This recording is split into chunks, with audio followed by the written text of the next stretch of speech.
നിലാവേവാ സെല്ലാദേവാ.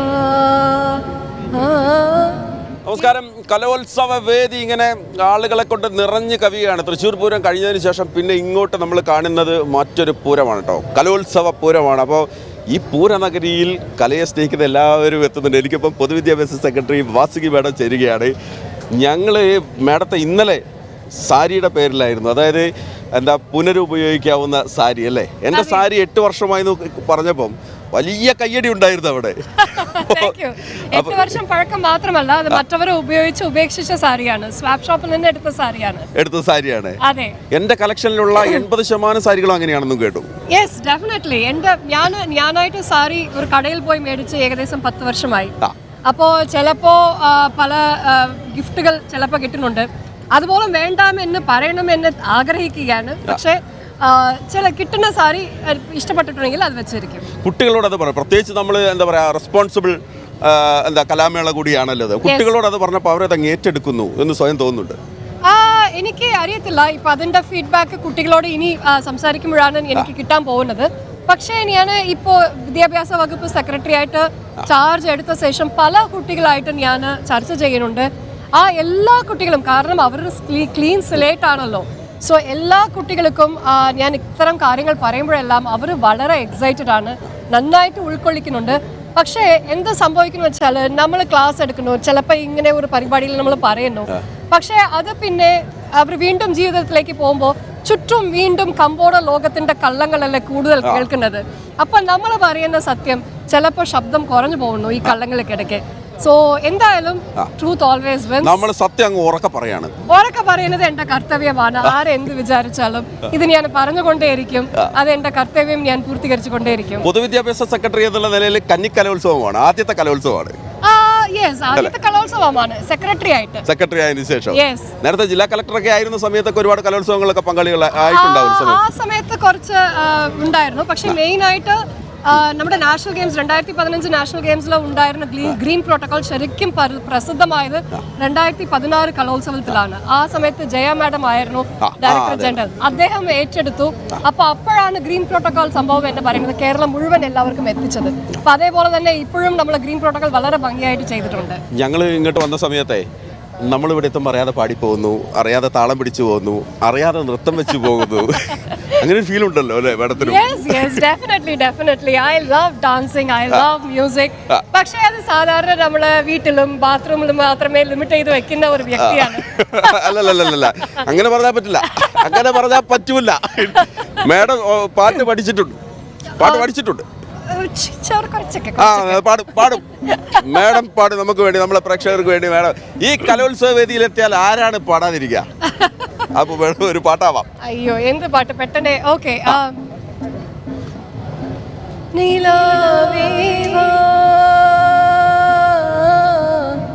സെല്ലാദേവാ എന്നാളും பொன்வானம் நான் என்னை நீதான் பிரிந்தாலும் நினைவாலே அனைப்பே நீலாவேவா செல்லாதேவா.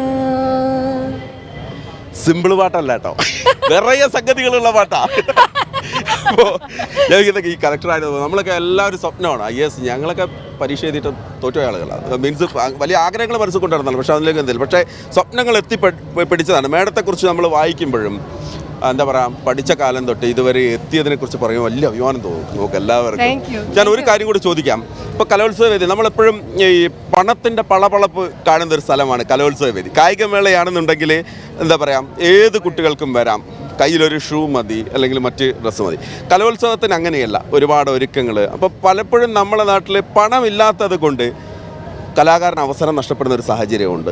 പൊതുവിദ്യാഭ്യാസ സെക്രട്ടറി എന്നുള്ള നിലയിൽ നമ്മളെ കുട്ടികളെ മുഴുവൻ വേദിയിലെത്തിക്കാനുള്ള ഒരു സ്വപ്നം മനസ്സിലുണ്ടാകുമല്ലോ? തീർച്ചയായിട്ടും. ശരിക്കും നിങ്ങൾ പറഞ്ഞ ഈ ഒരു കാര്യം ഇവിടെ സെക്രട്ടറി ആയ ശേഷമാണ് ഞാൻ അത് മനസ്സിലാക്കുന്നത്. അപ്പോൾ സത്യം പറഞ്ഞാൽ അപ്പോഴാണ് ഞാൻ മനസ്സിലാക്കുന്നത്.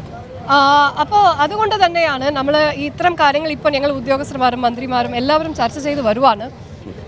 ശരിക്കും ഇതിൽ 2 വിഷയങ്ങളുണ്ട്. ഒരു മത്സരവേദിയിൽ നമ്മൾ ഒരു കോസ്റ്റ്യൂംസും അതുപോലെ അത് മാത്രം വെച്ച് ജഡ്ജ് ചെയ്യാതിരിക്കാൻ വേണ്ടി നമ്മൾ എന്ത് ചെയ്യാൻ പറ്റും എന്ന ചർച്ചകളും നമ്മൾ തുടങ്ങി വരുവാണ്. മാത്രമല്ല കലാവാവട്ടെ കായികമാവട്ടെ, ഇത് ഇപ്പോൾ എന്താണെന്ന് വെച്ചാൽ നമ്മുടെ കേരളം ഒട്ടാകെ നോക്കിയാൽ ആകെ ഒരു 2-3%, പരമാവധി ഒരു 4% കുട്ടികൾക്ക് മാത്രമേ എത്തുന്നുണ്ട്. പക്ഷേ കലാവാവട്ടെ കായികമാവട്ടെ നമ്മുടെ ശാരീരിക ആരോഗ്യത്തിന് മാത്രമല്ല മാനസിക ആരോഗ്യത്തിനും നല്ലതാണ്. അത് മത്സരത്തിലേക്ക് പോകുമ്പോൾ മാനസിക ആരോഗ്യം നഷ്ടപ്പെടുന്നുണ്ട്, അത് വേറെ വിഷയം.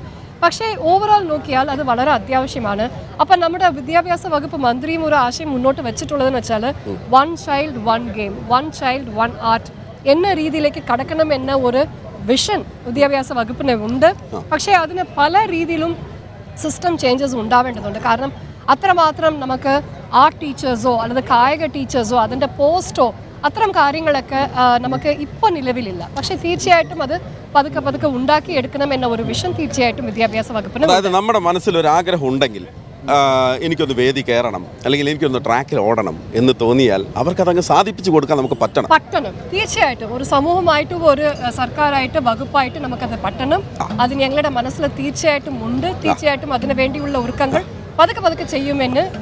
അവരുടെ സ്വപ്നം യാഥാർത്ഥ്യമാക്കാനുള്ള സ്വപ്നം നമ്മുടെ മനസ്സിലുണ്ട്. അത് നമ്മൾ ക്ലിയർ ചെയ്യും. സമയമെടുത്താലും ചെയ്യും. വ്യക്തിപരമായ 2 കാര്യം ചോട്ടെ. 2 മക്കള് അല്ലേ? 2 മക്കളുണ്ട്. മോളിപ്പം 9ാം ക്ലാസ്സിലാണ്. എന്നെക്കാട്ടിലും പൊക്കം വന്നു. കലാപരമായിട്ട് she's a pianist and a singer. നന്നായിട്ട് പാട്ട് പഠിക്കും. പിയാനോ വളരെ പാഷനാണ്.